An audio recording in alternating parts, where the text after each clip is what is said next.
ಯಾರು ನಿಮಗೆ ಹೇಳ್ತಾರಲ್ಲ ಹೆಲ್ಪ್ ಕೇಳೋದ್ರಿಂದ ಹೆಲ್ಪ್ ಸಿಗಲ್ಲ ಅಂತ, ದೊಡ್ಡ ಲೂಸರ್ಸ್ ಅವರು. ನಾನ್ ಹೇಳ್ತೀನಿ ಕೇಳಿ, ಹೆಲ್ಪ್ ನ ಯಾವ ರೀತಿ ಕೇಳೋದು ಅಂತ ಹೇಳಿ. ಯಾರ ಹತ್ರ ನಿಮ್ಗೆ ಹೆಲ್ಪ್ ಬೇಕು ಅವರ ಸೆಲ್ಫ್ ಇಂಟ್ರೆಸ್ಟ್ ನ ಹಿಟ್ ಮಾಡಿ. ಇದನ್ನ ಹೇಳುತ್ತೆ law number 13 of 48 laws of power. Asking for help appeal to people's self interest, never to their mercy or gratitude. ಈ ಜಗತ್ತಲ್ಲಿ ಬರೀ ಎರಡರಿಂದ ಮಾತ್ರ ಕೆಲಸ ಆಗುತ್ತೆ. ಒಂದು ದುಡ್ಡು, ಇನ್ನೊಂದು ಅವರ ಲಾಭದಿಂದ. ನೀವ್ ಅನ್ಕೊಂಡಿದೀರಾ ಜನರಿಗೆ ನಾನು ಒಳ್ಳೆಯವನಾಗಿದ್ರೆ ಅವ್ರು ನನಗೆ ಹೆಲ್ಪ್ ಮಾಡ್ತಾರೆ ಅಂತ.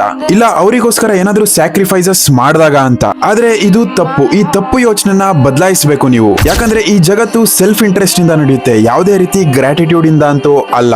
ಯೋಚನೆ ಮಾಡಿ, ಒಂದ್ ಕಡೆ ನಿಮ್ ಫ್ರೆಂಡ್ ಬಂದು ನನಗೆ ದುಡ್ಡು ಕೊಡು, ನಾನು ಮೊದಲು ನಿನಗೆ ಸಹಾಯ ಮಾಡಿದ್ನಲ್ಲ ಅಂತ ಹೇಳ್ತಾರೆ. ಇನ್ನೊಂದ್ ಕಡೆ ನಿಮ್ಮ ಇನ್ನೊಬ್ಬ ಫ್ರೆಂಡ್ ಬಂದು ನನಗೆ ದುಡ್ಡು ಕೊಡು, ನಾನು ನಿನಗೆ 10x ರಿಟರ್ನ್ಸ್ ಕೊಡ್ತೀನಿ ಅಂದಾಗ ಯಾರಿಗೆ ಕೊಡ್ತೀರಾ ನೀವು?